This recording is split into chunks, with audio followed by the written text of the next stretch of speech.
Welcome to The Good Ride, a place where when you can't try, you have this guy. And today I'm talking about the Never Summer Eclipse, a new board for 2026 that seems to replace the Cougar, is more tapered and directional, but just about as centered on board, has that same recurve camber, but with a little more early rise, new carbon mapping. And while I do like the Never Summer Cougar a little better, I thought that was an amazing board. It's gone and we have this. And other than being a little washy in the tail and not having a lot of setback on board, it has a fast base, excellent grip. I love the stability and the extra pop you get out of this recurve camber with these passive bends. It gives you more pop than you would think for this amount of camber. I think Never Summer has something special with that camber profile,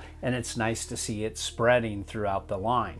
So overall, I felt like the Cougar almost completed me, and this replaced that Cougar, and I'm gonna miss that Cougar, but this could be more fun if you like a more centered stance location on board, but in a tapered directional shape, so you can go big and have lots of landing gear, along with a very stable camber profile and excellent grip. This could work for you.